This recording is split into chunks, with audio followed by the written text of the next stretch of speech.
In today's episode of the Psychedelic Therapy Frontiers Podcast, we're exploring legacy, or sometimes called ancestral, burdens and gifts.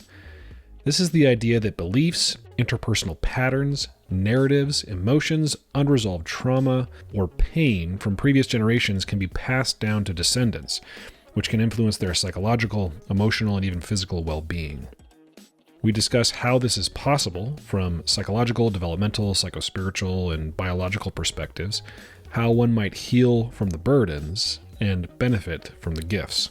For those of you who are new to the show, welcome. Psychedelic Therapy Frontiers is brought to you by Numinus and is hosted by me, Dr. Steve Thayer, and my co-host, Dr. Reid Robison. Just a few announcements for you before we get into the episode. If you're looking for professional training pursuant to becoming a psychedelic-assisted practitioner, you can check out the courses we offer here at Numinus. Click on the link in the show notes or go directly to numinus.com/training, and you can use the code PTF10 for 10% off selected trainings. If you've listened to the show for a while, you've likely heard Reid and I talk about the psychedelic clinical trial work that Numinus does. If you or someone you know might be interested in being a participant in a psychedelic clinical trial, you can click on the link in the show notes or go directly to numinus.com/research to learn more about the trials we're currently running. If you'd like to support our show, here's how you do it. You can leave a rating or review in places like Apple Podcasts or Spotify. If you're watching on YouTube, you can like the video, subscribe to the channel, maybe even share the episode with somebody you think might like to hear it. Without further delay, here's today's episode on understanding legacy and ancestral burdens and gifts. So Reid, we're going to talk about something today I've been thinking about a lot lately, and that's this idea of ancestral or legacy burdens. These burdens that sort of we carry in our psyche, in our bodies, in our souls, in our systems that maybe didn't start with us. I like this topic. I like to match it with an equal dose of ancestral gifts. Remembering the legacy gifts in one hand and the legacy burdens in the other, and we can, celebrate what was passed along that is beautiful and good and serves us, and the other stuff we can, like they say in yoga speak, burn it all away. Give it to Kali, the mother. Yeah, I'm glad you made that point here at the top of the discussion, that it's not necessarily all about burdens that we carry, but also gifts. There can be pearls inside those oysters. Mm-hmm. Indeed. And in fact, you just returned from an IFS training boot camp as part of the level 1 you're working on, correct? And I remember my same passage through that, about a year or two prior, had a huge focus on ancestral unburdening as part of the training. And it was one of the things that kind of touched me the most and stood out to me the most, where I was there were some meditations where we would try to go deep in connecting with ancestral gifts, which was amazing. And the whole thing made me excited to just hurry to my parents' house and have conversations, and hear stories. Yeah, you're right. And that, me just returning from IFS level 1 training, or internal family systems, is part of why this has been on my mind. We got to do lots of didactic education, but lots of practices with each other. And there was just some beautiful, amazing things that came up as people were willing to be vulnerable. And one of those things that came up was this experience of and concept of ancestral or legacy burdens and gifts. So maybe we start just by kind of defining what we mean. We sort of gave a nod to it, but when you think of ancestral or legacy burdens and gifts, what are we talking about?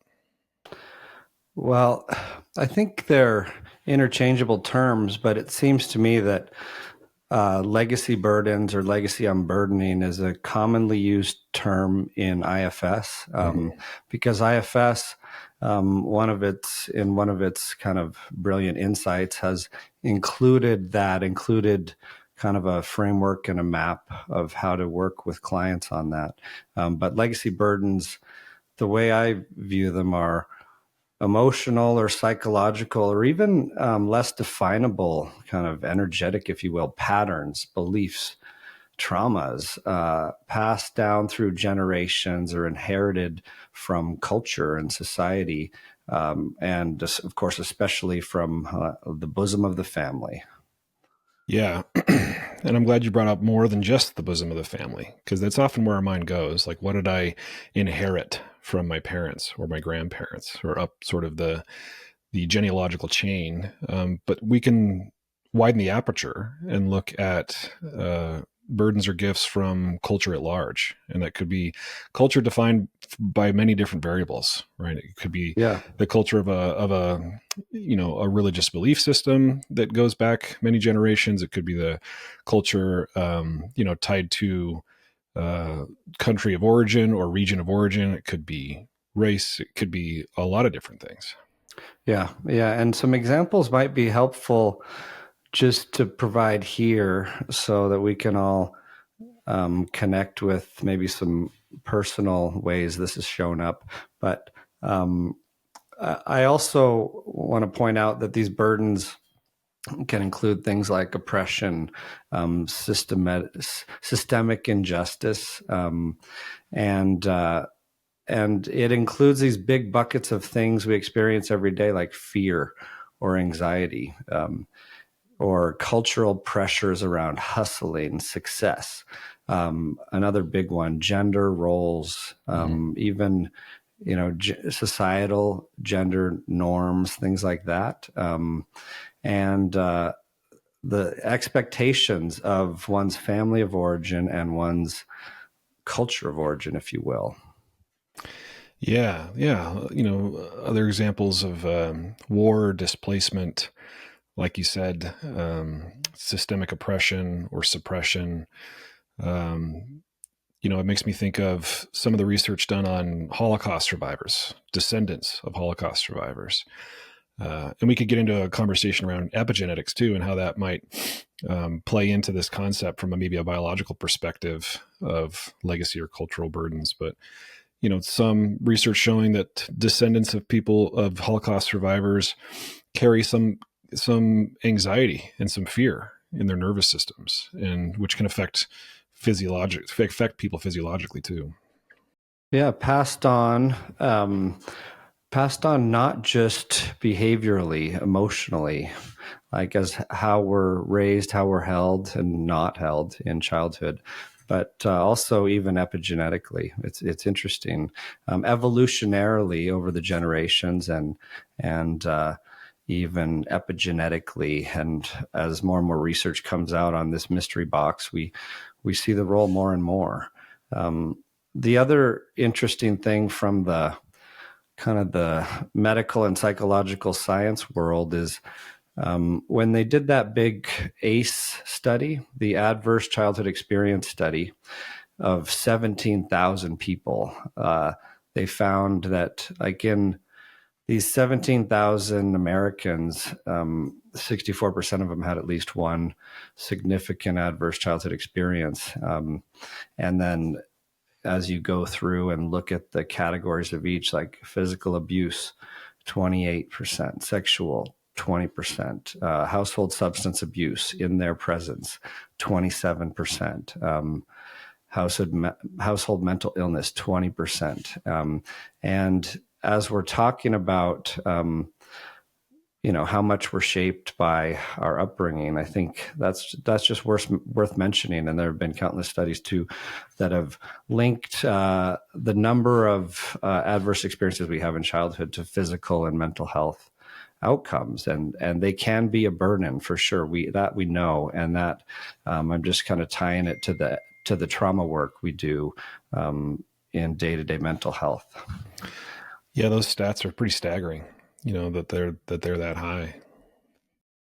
Yeah. So say you have types of childhood onset and ancestral burdens. To get even more specific, you might have a parent who doesn't model any boundaries. So of course you grow up first with them as a model to pattern after, and you may end up needing to do some work as you grow up, as you wake up and grow up on figuring out your own boundaries. Same with your own emotions. A big one in our culture has been kind of emotional suppression that we've talked about a lot.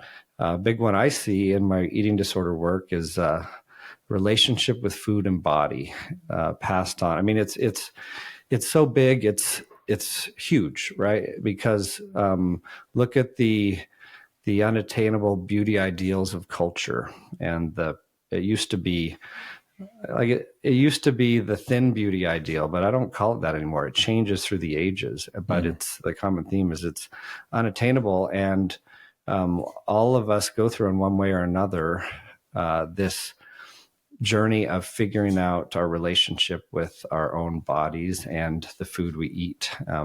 And as you can imagine, the parents and siblings have a huge imprint on us and in setting the stage for how that journey kicks off. And then, you might have a parent who lives vicariously through you. You need to get straight A's to make your family proud.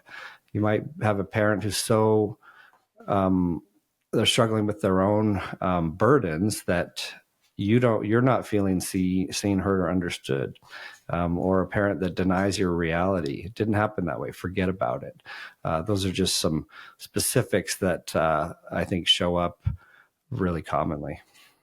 Yeah, these examples are making me think of the pathways through which legacy burdens can be passed.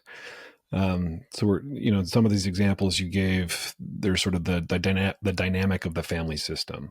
It makes me think of attachment in a family system, parent to child, and how a parent who, was wounded in a variety of ways in their childhood may consciously or often unconsciously behave in ways that perpetuate that kind of wound in their own children.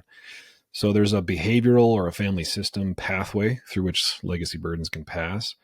We sort of mentioned briefly epigenetics. There might be a biologically inherited pathway that some of these burdens can pass.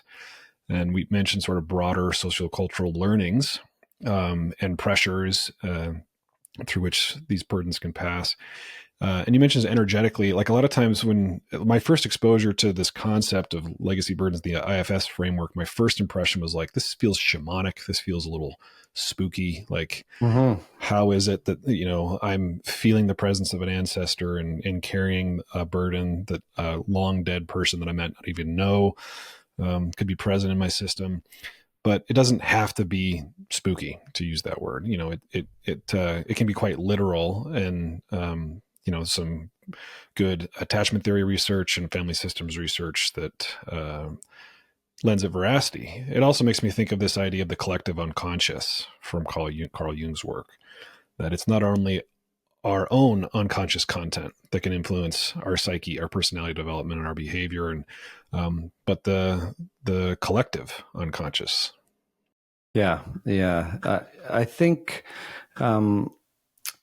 you're touching on something important here of the two ways of describing these. I've told the story of this before, but when I first worked in ayahuasca ceremonies, say like an eating disorder focused retreat in the jungle, I remember our meetings before and after each dosing day, if you will, like each ceremony night. And we would meet with the medicine team.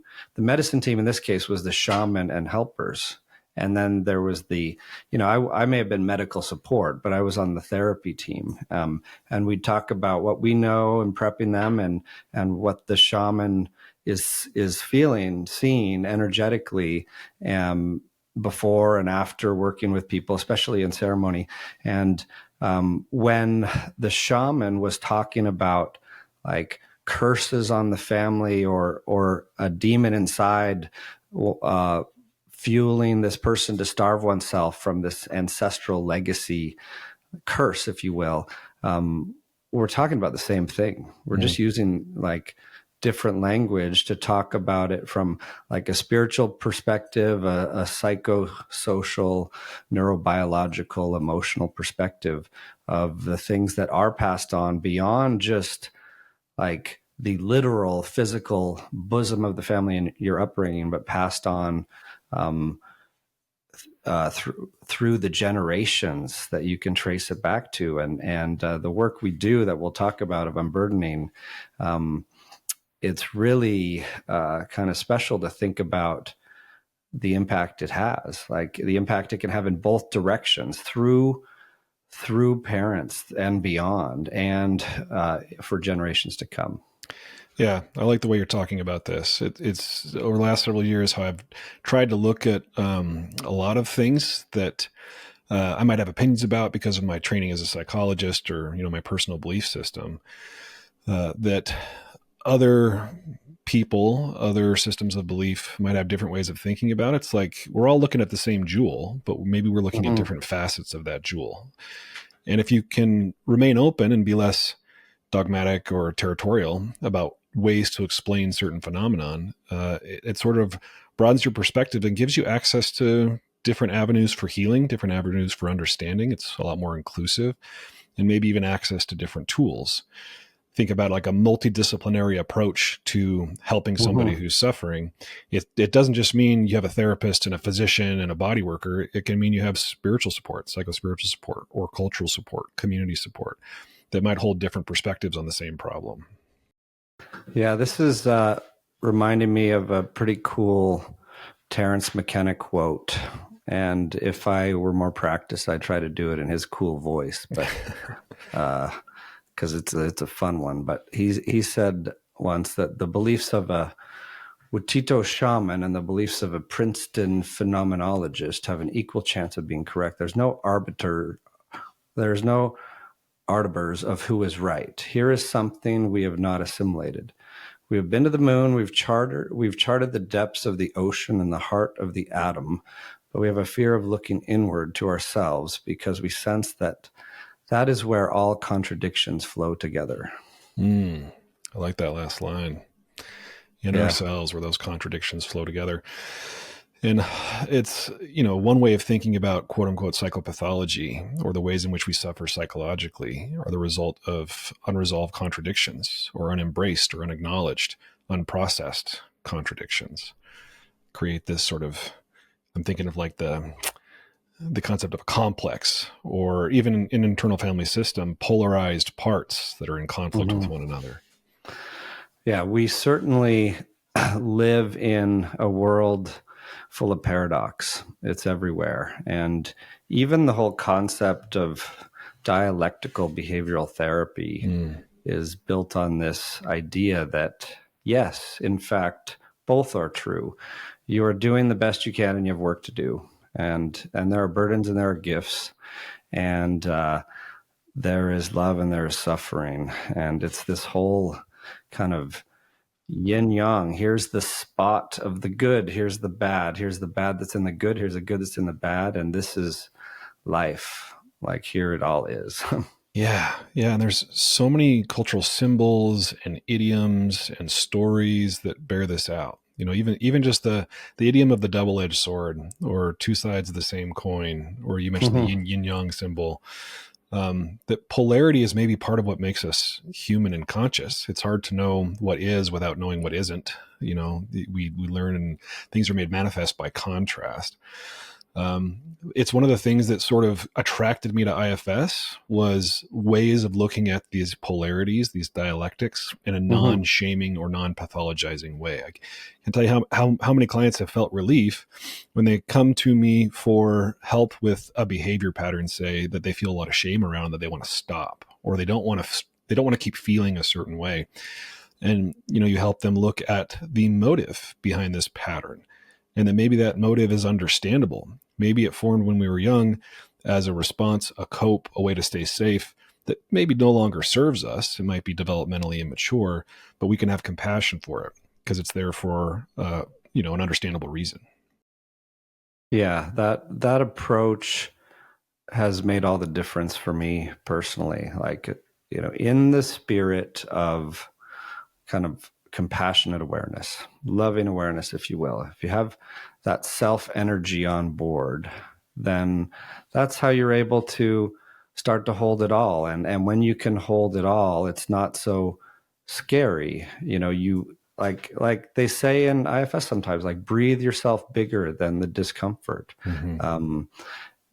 So you can allow it to be there. So we can stop checking out instead of like being with. And then as we're sitting with these uncomfortable things, these disowned parts of ourselves, and loving them and seeing them for the first time with these eyes of love, like our wounded selves, that's when some real, like, magical transformative shedding of some of these burdens and sufferings starts to occur.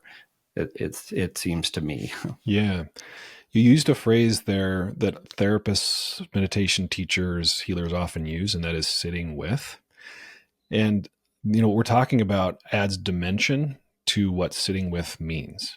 A lot of people, when they first encounter that concept, like, well, why do I want to sit with my anxiety? I don't want to feel anxious. What utility is there to just being anxious? But sitting with, as you mentioned, breathing yourself bigger, inviting some compassion, some stability to that mindful awareness adds a dimension that I think is helpful, especially for the part of the mind that wants to find solutions and wants to return to peace, homeostasis. We sit with so that we can, learn to endure, maybe in one facet, so that we can gain understanding, so that we can develop a different relationship with these, from the IFS world, these parts that we've been villainizing, whether consciously or unconsciously, and trying to get rid of. It's just a much more gentle and I think more effective way at approaching personal development and healing and healing and growth. If you don't mind a little unexpected tangential detour, there's a poem on the topic that I've really enjoyed dishing out at retreats now and then. But I should make a disclaimer that it can be a bit of a tearjerker to some at certain times. Are you up for it, Steve? It's pretty brief. Yeah, let's hear it. It's called, you've heard it because we've used it in some of our kind of emotion focused ketamine therapy work. But it's called "You Got to Feel It to Heal It: Why We Have to Stop Numbing the Pain." And this, as a preface, is one of the big legacy burdens that has been passed on so well in Western culture, is numbing the pain. So this is by Dina Strata, who says, "I spent much of my life resisting my true feelings. Anger made me feel wrong. Sadness made me feel weak. Needy made me feel girly. Love made me feel scared. I became an expert at hiding when I was feeling any of the above. Some people numb their feelings with alcohol, drugs, shopping, or sex. I numb with control. Being in control, exerting control, maintaining iron will control over my every emotion. Don't think I have anyone fooled. Besides, this only works for so long before the emotions leak out and erupt like a dormant volcano." One of the most famous quotes of every 12-step program is, "You got to feel it to heal it." As someone who absolutely hates feeling anything that makes me vulnerable, this is the best advice I've ever received, because I've felt no greater pain and sadness than I have the past 2 years of my life. Yet it's been the catalyst for the greatest transformation. Every crazy, unhealthy, not like us at all thing we do in life has a catalyst, something that triggers the event that lands in us the place we never thought we'd ever be. It could be the death of a loved one, the memory of some childhood trauma, the meeting of another soul who holds up a mirror to us and forces us to see what we don't want. And we're here because we can't face the real pain that lies beneath it. So we look for ways to escape it. But the only way out is into the feelings, into the pain, into the hurt, into the loneliness. There is no other way. Believe me, I've tried. I've tried every other way around it. And I'm here to tell you, there is none. You got to feel it all to heal it. Pass through it, and get to the other side. It's beautiful. The end. Yeah, it's beautiful. So much richness in that poem. It evokes ideas that are psychodynamic, that are psychospiritual, that are mindfulness oriented, and really at the crux of a lot of what we do, right, Reid, as mental health professionals that try to help people. It goes back to the origin story of psychotherapy, with suppressed or repressed emotions down into the id that create complexes and come out sideways. hmm Some of the emotion focused therapists I've learned from use this funny term about feelings. They're like, stalk the feelings. Don't just go to the first one, go to the next level. Don't just go to the I'm scared, go to the reasons why. Go to like the are you scared of being alone? Does it make you feel the way you did when so and so passed away? Are you afraid? What are you afraid is going to happen if you are alone? And can you forgive yourself and for being scared of that and just feel it? Just be okay with feeling scared and alone. Like that's not easy work. Yeah. Very hard work. It's also very psychedelic, right? I hmm mean, the whole concept of instead of going out, going in, and the popular refrain of in and through, the only way out is through. And it's often an insight that people have after going through a psychedelic experience, whether it's in psychedelic assisted therapy or ceremony or the many different contexts that happens, is that, the psychedelic experience sometimes brings to the foreground in all its excruciating and amazing detail what we've been trying to avoid. And if we continue hmm to try to avoid, sometimes that leads to what some people call a bad trip or whatever. But there's An an emotional amazing breakthrough. thing. Yeah, there you go. There's an amazing thing that happens. We call an emotional breakthrough when people open themselves up to those states, and insights and healing are on the menu if we can. Yeah. When you give them a voice, like when you give the repressed feelings in this, say, psychedelic shadow work with or without medicine, right? If you give them a voice, let them come into that sacred light of day, the sunlight of your awareness, then that's when they no longer have their power over you, because like you repress them, they keep showing up. Emotions were wired this way. They try to show up to give us information about how to navigate life in a good way. And, you swat them away. You're kind of walking through life blindly in some ways. And not only that, you can have these things that you stuffed in the closet of shame just keep coming up stronger and stronger in ways that are harder to trace. Right.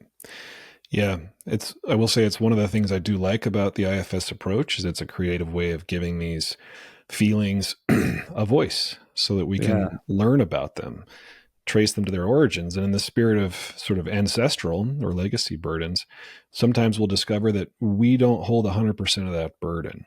That's one hmm sort of pathway of inquiry when you're trying to get a sense for whether or not this is, an emotional burden that a part is carrying that started with them or started with mom or dad or grandpa or culture. A simple question that one might ask is, as you're in this and feeling into it, what percentage of this is yours? Do you have the sense that hmm there's any percent of it that's not? Or if in talking about it, they say, I think, this, I totally saw my mom doing this. So just creative ways of giving voice to those parts so that you can get more understanding.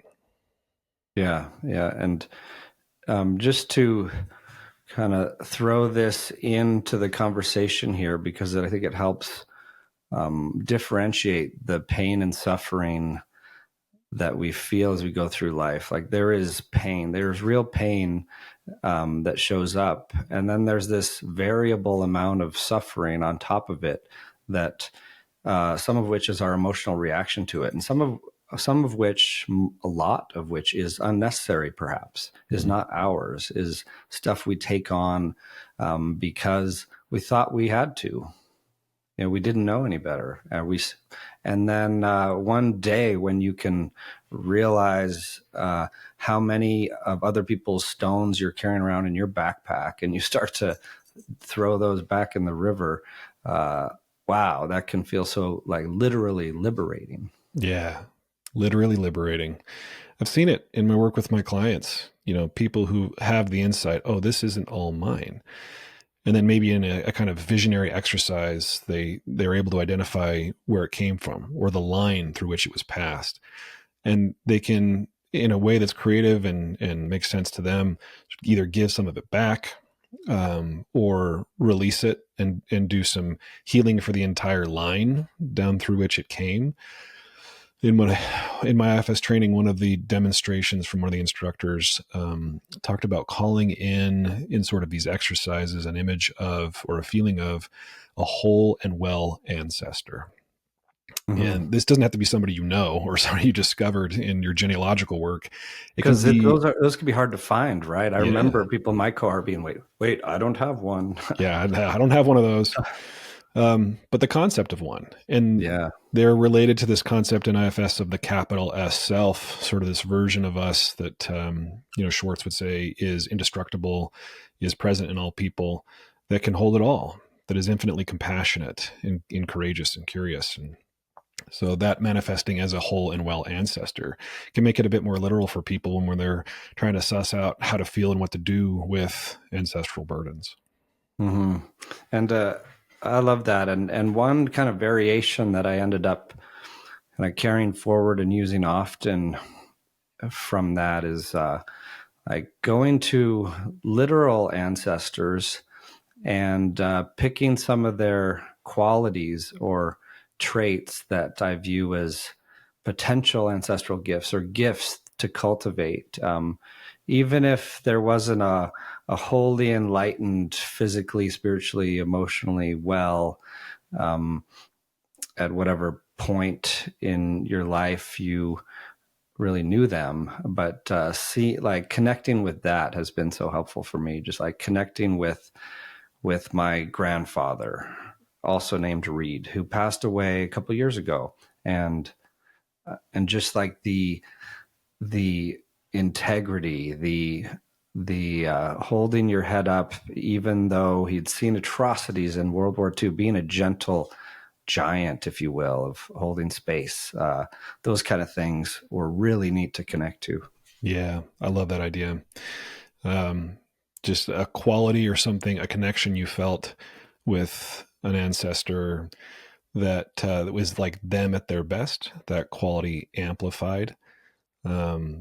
Imagining them sort of post-mortal life having been healed and purified, and what that might look like if they were to come and help.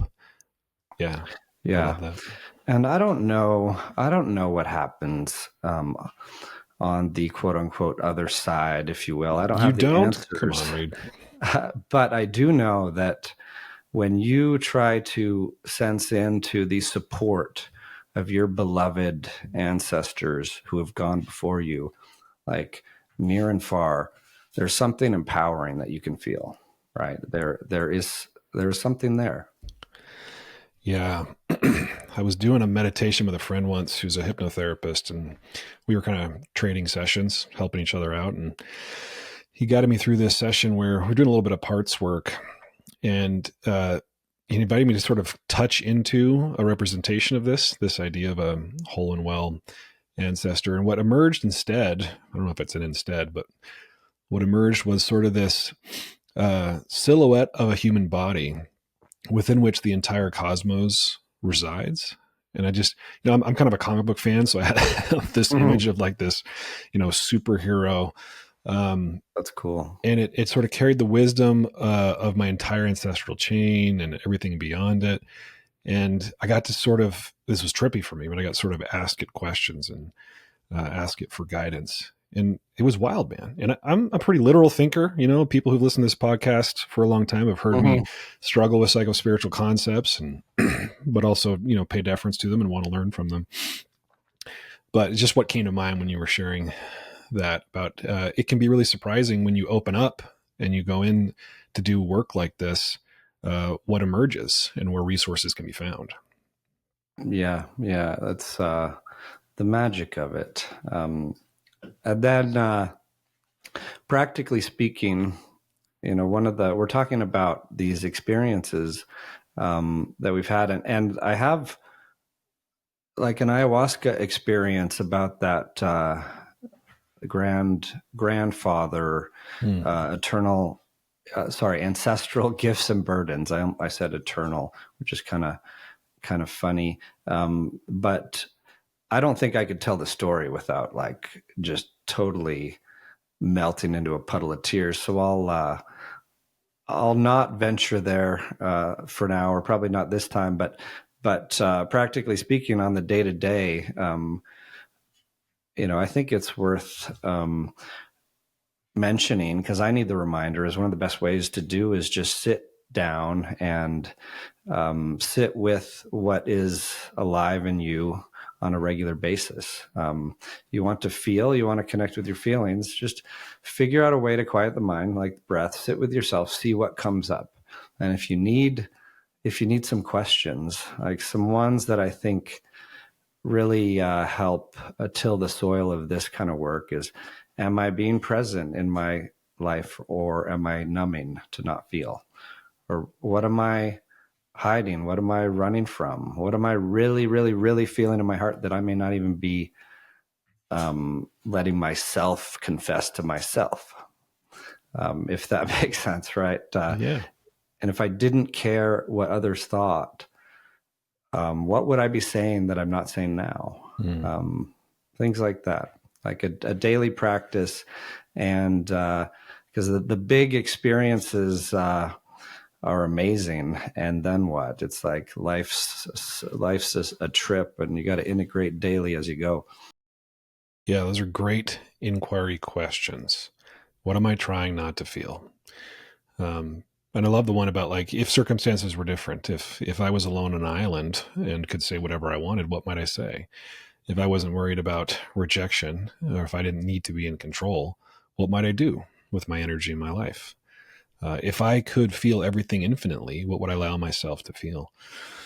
Yeah, really, really helpful, and also helpful in sort of getting a sense for whether or not what we're struggling with might be a legacy burden or not. Does this feel like it started with me? Have I done a lot of healing work, therapy around this particular thing already, and yet it keeps coming back? Why might it be coming back? It might be because it's not entirely yours, and there needs to be some healing in the entire system before you can feel settled around it. Mm-hmm. Yeah. Well, how do you, since you're fresh out of the training, like, and with your working with the client, Steve, how do you help identify parts of the system that are carrying ancestral traumas? Like maybe some practical ways of answering that question. Is it mine? Because it is yours now. You're carrying it, right? Yeah, the one I mentioned earlier, like, do you have a sense for what percentage of it is yours? A simple, straightforward question is, do you feel like this started with you? Tell me about mom, dad, grandma, grandpa. Tell me about culture. Tell me about the sociocultural soup that you grew up in. Another question might be, does what you're struggling with make sense to you given your life circumstances? I can't tell you how many times people have said, I can't really identify any real trauma. I actually had an idyllic childhood and a lot of support, but yet I feel so anxious all the time, or I feel so depressed all the time, or I feel this pressure to be perfect. There could be a lot of other explanations for those things. But, if we're doing this particular work and we're trying to suss out the presence of a possible ancestral burden, that's sort of one way to get at it. Mm-hmm. I think it'll come up in the dialogue too. I'm just, thinking out loud of in the IFS framework, when you get that self energy on board, the capital S self, and you interact with the kind of the burdened parts, the burdened exile, if you will, or you think it's burdened. I mean, it's burdened with something, is it ancestrally burdened? You're going to get to a healing dialogue, right? About like a compassionate conversation that validates the burden, and that allows the system, allows the part that's grasping it to let go. And that can be a fun part of it that you could even bring into real life rituals and literally burn it all away. Like I love those burning bowl ceremonies I like to try and do at the turn of a year, for example, to symbolically, release something. And you do a lot of that visually in the moment with IFS, and then integrate this new space into peace and harmony. But I think the conversation in the validation of it in my experience and my hunch is that it usually becomes clear, and it often, like you said, it doesn't matter, and it's hard to tease out exactly what's from what. But this is a burden, and let's lovingly let go what clearly does not serve. Yeah, I mean, sort of what you're alluding to are the healing steps in IFS, or the process of unburdening, retrieval, of that part, unburdening, and then sort of welcoming in new gifts and qualities. And sometimes in that process, when you make initial contact, starts with awareness, right? Awareness and contact. It's not immediately clear, like you said, whether it's ancestral or not. Sometimes it doesn't matter for the work to proceed.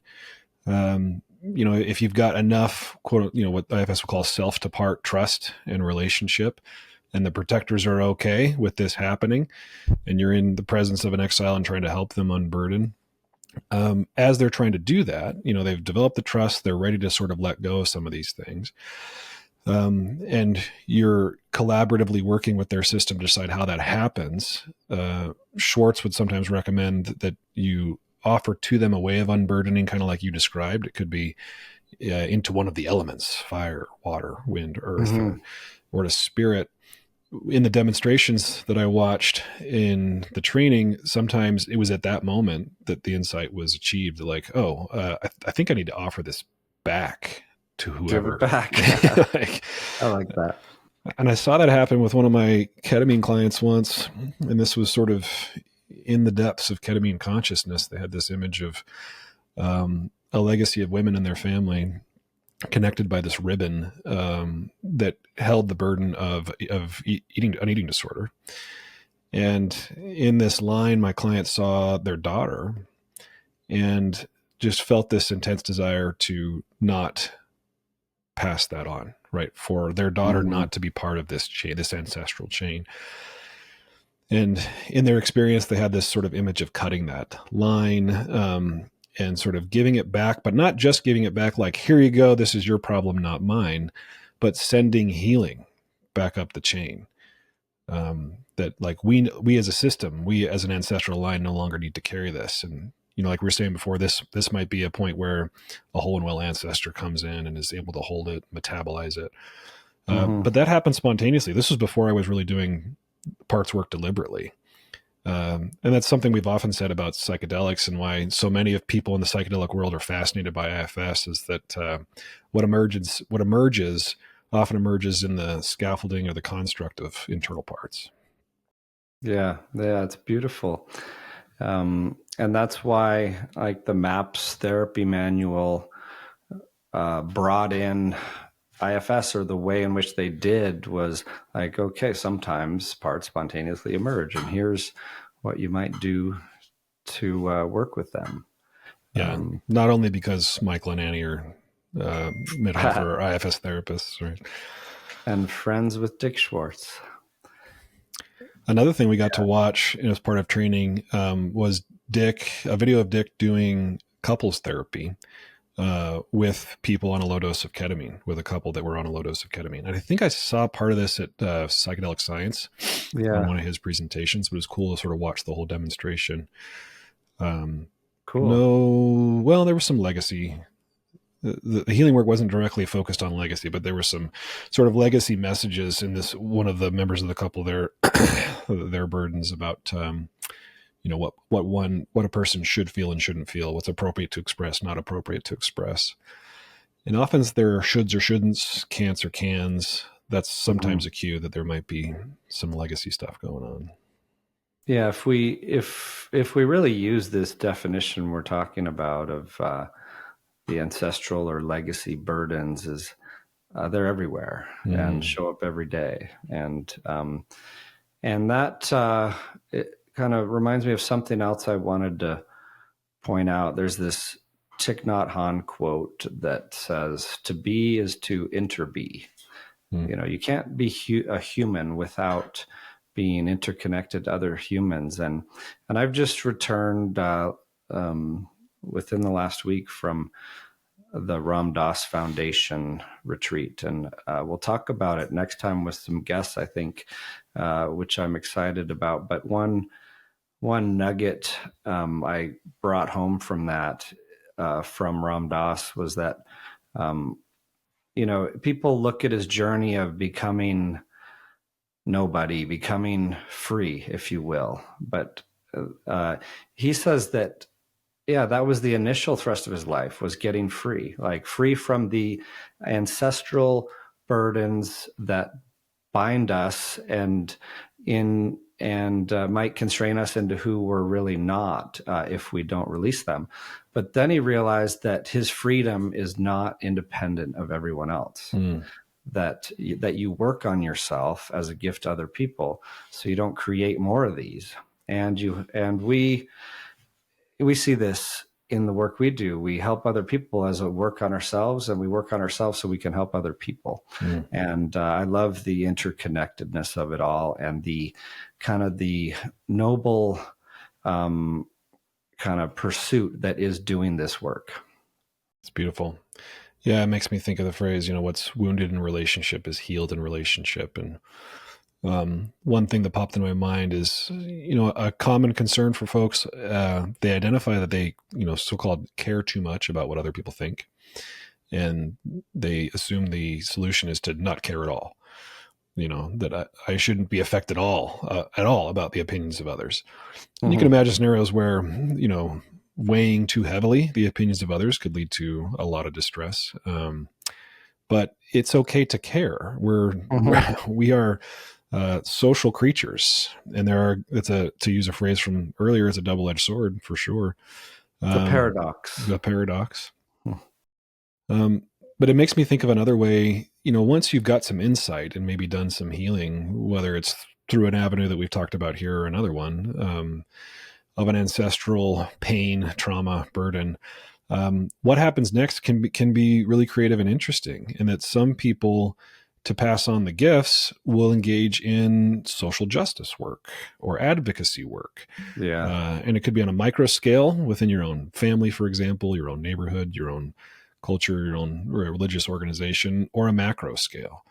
How can I make sure I increase awareness on diversity, equity, and inclusion for marginalized peoples, whether I'm from that legacy or not, I'm affected by it,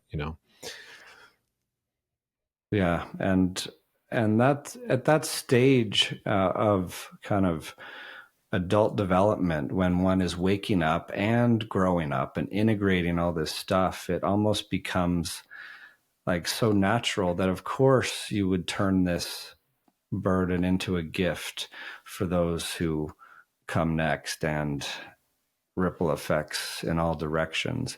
Because we're loving and living at the level of our consciousness, and we all come in like, as knowing nothing, and we learn and we adapt, and we learn by experience and making mistakes. And like you said, we're wounded in relationship.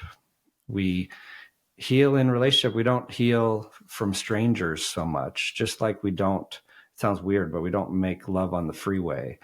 But we actually find people who are an unhealthy fit or a complementary psychopathology to our issues sometimes. And then that becomes the grist for the mill, if you will, or the triggers that are friends to follow of your transformation and your liberation. And it is kind of part of life, and it is so interconnected, and it is so important to do this work. I just can't reiterate it enough. Yeah. It makes me think of, another concept in IFS, that welcoming in new qualities once some of the burdens have been let go, or alchemizing the pain into something that can be a gift to self and others.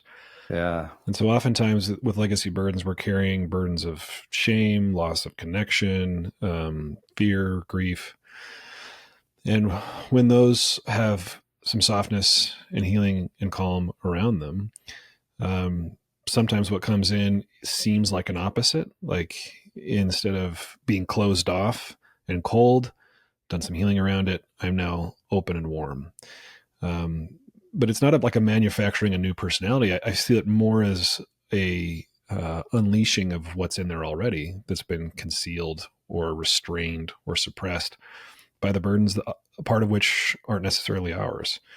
Mm-hmm. So it can be a wonderful, you mentioned development. It can be a wonderful way to think about development, of becoming more of yourself, as opposed to molding and hammering and shaping oneself into some kind of form that they think they ought to be. Yeah, becoming all of you. Mm-hmm. Yeah, I like that. Well, any other thoughts, Reid, about this concept of burdens? We focused on burdens, a little bit less on gifts. Apart I from think what you mentioned for yeah, I feel good about our meanderings and where we're landing here. So yeah, how about you? Any final thoughts to share? I mean, a sort of one parting comment about, we talk a lot. We've talked lately and a lot today, looking at this through the lens of internal family systems. We've gotten some feedback via email from people who are excited about that, people who are still unsure about it, a little confused about IFS. And, as we've said many times, part of why we're looking at this through this lens is because Reid and I got some recent training on IFS and been using it a lot in my clinical work. It's not the only lens through which to look at this, and tried to state that a little explicitly at the beginning of our conversation. But so just naming that. But yeah, apart from that, good conversation as always. We'll see you folks on the flip side. Thanks, Steve. Psychedelic Therapy Frontiers is brought to you by Numinus, a mental wellness company committed to tackling the global mental health crisis by delivering best-in-class psychedelic-assisted therapies, contributing to the body of primary and clinical psychedelic research, and fostering healing through community connection and social responsibility. You can learn more about Numinus at numinus.com. That's Numinus.com. If you enjoyed the show today and you want to support us, here's how you do it. Rate and review the show on platforms like Apple Podcasts and Spotify. Subscribe to the Numinus YouTube channel, like the videos, and share it. Share the show or clips of the show with someone that you think will enjoy it. The content of this podcast does not constitute medical advice or mental health treatment. Consult with a medical or mental health professional if you believe you are in need of mental health treatment.